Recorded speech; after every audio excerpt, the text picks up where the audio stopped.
Hello everyone, my name is David. Today we are going to take a look at another real story with you.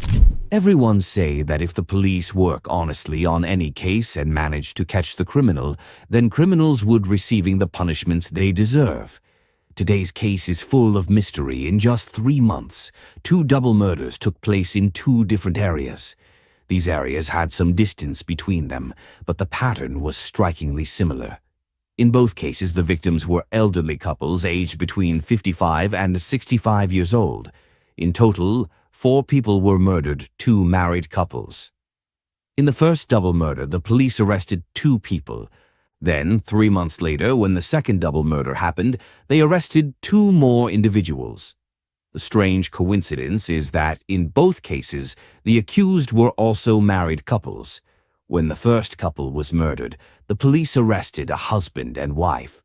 And when the second couple was murdered, the police again arrested another husband and wife. There came a moment when even the police began to believe that out of the 4 people arrested for the murder of 4 individuals, only 2 were actually guilty, and the other 2 were innocent. The police now had to investigate and determine which 2 were the real culprits and which 2 had done nothing wrong. This story is from Bengaluru. It dates back to July 18, 2019, in an area on the outskirts of the city. There was a man living there along with some of his relatives in his house. Among them was an elderly couple, the husband and wife. The husband, Gundagauda, was 57 years old, and his wife, Lalithama, was 52. They hadn't come out of the house for 2 or 3 days. They weren't making any phone calls or speaking to anyone. Some relatives living nearby came over and noticed that the door of their house was locked from the outside, so they tried calling the person who owned the house where the couple was staying, and that man was none other than the younger brother of the elderly man. When the younger brother found out that his elder brother and sister-in-law were neither answering calls nor stepping out of the house, and the house was locked from the outside, he quickly returned there. When he entered the house from the back door, he was immediately hit by a terrible foul smell. He felt something was wrong, so he quickly called the police. After the police were informed, they arrived and began checking the house.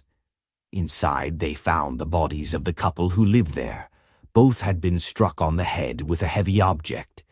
The blood in the room had already dried, suggesting that the deaths had occurred a few days earlier. When the police investigated the rest of the house, they found everything scattered. All valuables, including jewelry and cash, were missing.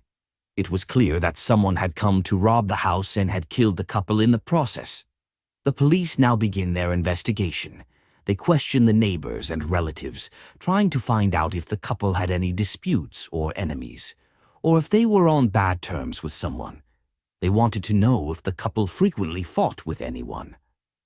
After completing their investigation, the suspicion pointed toward 2 people, a couple who lived nearby. The husband's name was Yogesh, and the wife's name was Sujata. The story was that Yogesh had frequent arguments with the couple who were murdered. These arguments would often get intense, and Yogesh had even threatened to kill them in the past. Nearby residents confirmed that Yogesh and the murdered couple had several fights. Based on this, the police didn't look much further.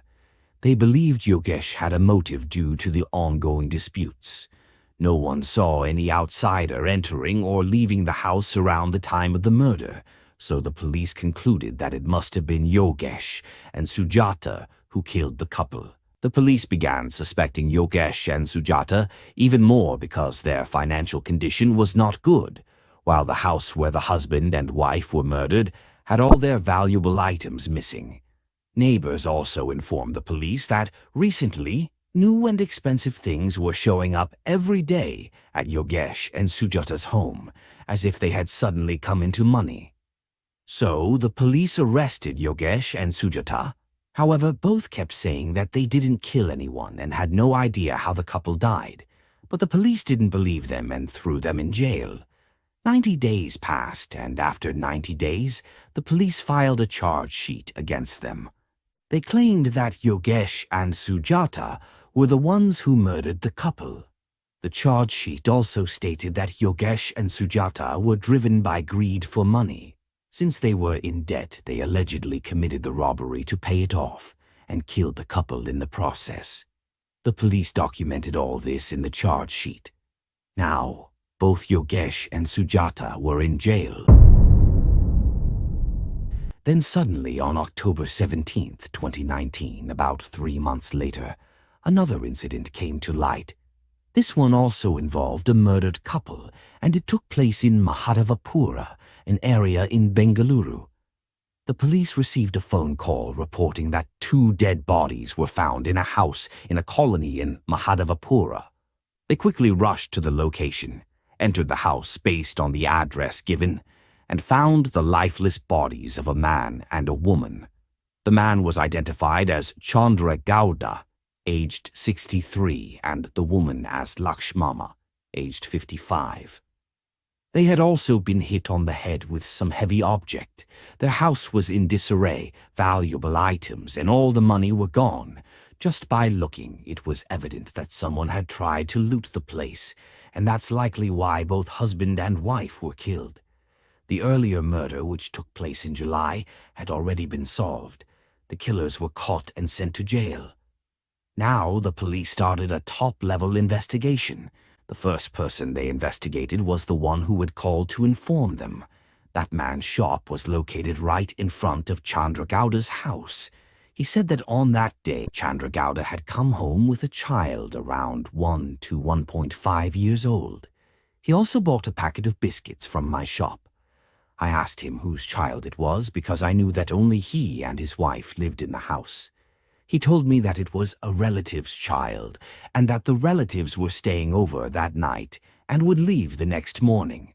He also said that after buying the biscuits, it was around 9:30 p.m. He saw a woman walking in front of Chandra Gowda's house carrying a child. It was the same child he had seen with Chandra Gowda.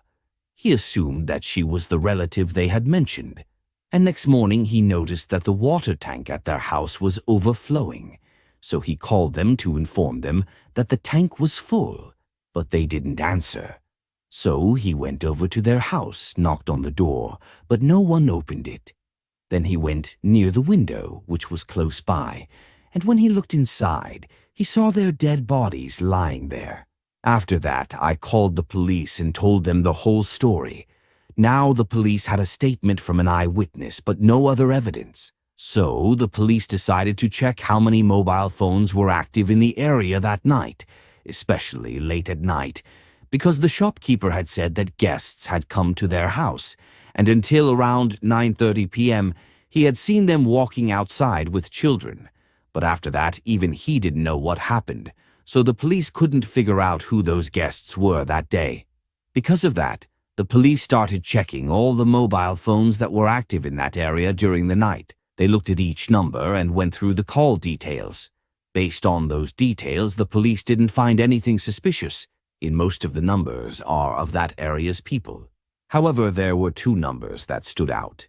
They hadn't been active in the area before and had only been active there for about 8-10 hours.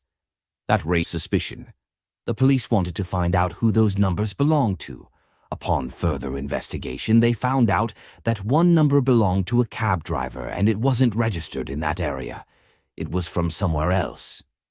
When the police pulled up all the details, they found out that one number was registered to a 31-year-old man named Venkatesh. The second number, when traced, belonged to a 25-year-old woman named Arpita. The police extracted all the information, including their addresses. But when they reached the addresses, no one was there. So the police then went to Chandra Gowda's house and started questioning the relatives who had come there. They showed them pictures of Venkatesh and Arpita and asked if they recognized them.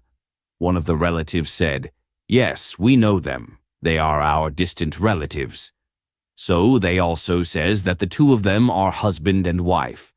Because of that, the police also assume that they are relatives, which is why they were staying at their house day and night. Then the police started checking all the CCTV footage near the house. In one of the camera recordings, they saw a car stopping, and from it, a man and a woman got out, holding a child in their hands.